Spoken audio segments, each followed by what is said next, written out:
A major development in U.S.-China trade relations tonight. China is now easing restrictions on American beef and poultry imports following high-level talks in Beijing. The move could impact billions of dollars in agricultural trade, strengthen supply chains, and possibly reduce tensions between the world's two largest economies. But there's another important detail making headlines. Beijing is also asking Washington to officially recognize China's coastal province of Shandong as a bird flu-free zone. So what does this mean for American farmers, global food markets, and the future of U.S.-China relations? Here's the full breakdown. According to officials familiar with the negotiations, China has agreed to relax certain import restrictions on U.S. beef and poultry products after a recent summit in Beijing between American and Chinese trade representatives. The agreement signals a possible thaw in economic tensions after years of tariffs, sanctions, and supply chain disputes between both nations. China is one of the world's largest consumers of meat imports, while the United States remains one of the biggest exporters of agricultural products globally. This new move could reopen opportunities for American ranchers, poultry producers, and exporters who have faced strict Chinese regulations in recent years. To understand the importance of this decision, we need to look at the background. Over the past several years, China imposed multiple restrictions on U.S. agricultural products. Some were linked to trade disputes during the tariff war between Washington and Beijing. Others were connected to health and safety concerns, especially outbreaks of avian influenza, commonly known as bird flu, in different parts of the world.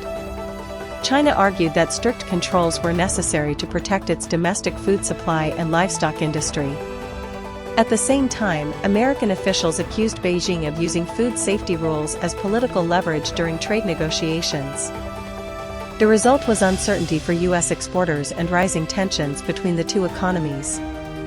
One of the biggest points in the current negotiations involves China's request for the United States to recognize Shandong province as a bird flu-free zone. Shandong is a major coastal province in eastern China and plays a critical role in the country's agriculture and food production sectors. The region is also an important hub for poultry farming and international trade. By seeking official recognition as bird flu-free, China hopes to ease export barriers and increase confidence in its agricultural products on the global market. If accepted by U.S. authorities, the designation could improve trade access and help Chinese poultry exporters expand internationally. For the United States, the easing of Chinese restrictions could provide a significant boost to America's farming industry. China represents one of the largest overseas markets for American agricultural products.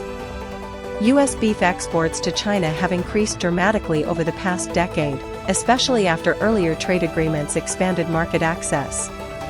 Industry experts say even a partial reopening of Chinese markets could mean billions of dollars in additional revenue for American producers. The poultry industry could also benefit as demand for protein products continues rising across Asia. For many U.S. farmers dealing with inflation, supply chain costs, and economic uncertainty, access to Chinese buyers could be financially critical. But this story is about more than just food exports. Analysts say the agreement may reflect a broader attempt by both governments to stabilize relations during a period of growing geopolitical tension. The United States and China remain deeply divided on issues including technology, military activity in the Indo-Pacific, Taiwan, cybersecurity, and global influence.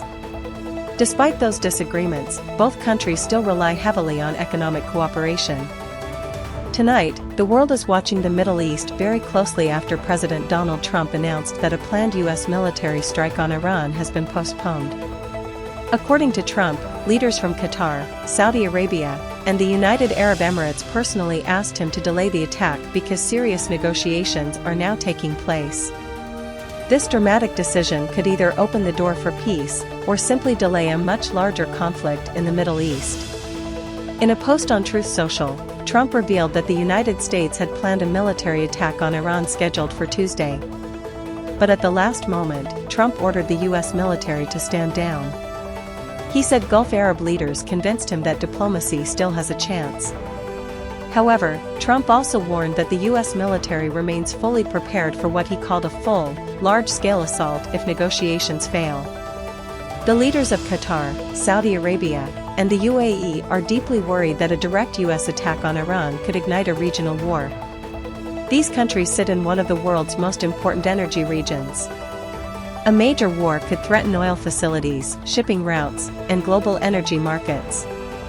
One of the biggest fears is the closure of the Strait of Hormuz, a narrow waterway through which a large portion of the world's oil supply passes.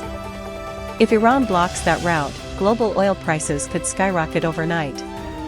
Reports suggest Iran has submitted a new proposal to the United States. That proposal reportedly includes limits on Iran's nuclear program and possible international oversight. Iran is also signaling that it may be willing to reduce tensions in exchange for relief from crushing economic sanctions. But so far, Washington believes the proposal is still not strong enough. Trump insists that any final agreement must guarantee one thing: no nuclear weapons for Iran. This is not just a conflict between America and Iran. The entire Middle East could be affected. If fighting expands, countries like Israel, Saudi Arabia, Qatar, Lebanon, Iraq, and Syria could all become involved. There are also fears that Iran-backed groups across the region could launch attacks on U.S. bases and allies. Global markets are already reacting nervously because investors fear another major Middle East war. Trump's decision shows that military pressure and diplomacy are now happening at the same time. On one side, the U.S. is threatening overwhelming military force. On the other side, Gulf nations are trying to prevent total regional chaos. This strategy gives Trump leverage in negotiations while avoiding immediate escalation. But critics say delaying the strike could also give Iran more time to strengthen its position. Supporters argue that avoiding war, even temporarily, is the smarter move. Right now, the situation remains extremely fragile. If negotiations succeed, the world could see a temporary easing of tensions. But if talks collapse, Trump has made it clear that military action remains an option. The next few days may determine whether the Middle East moves toward diplomacy, or toward a much larger conflict. And for now, the world waits. What do you think? Did Trump make the right decision by postponing the Iran attack, or is conflict now unavoidable? Comment below, subscribe for more global news analysis, and stay tuned for the latest updates from around the world.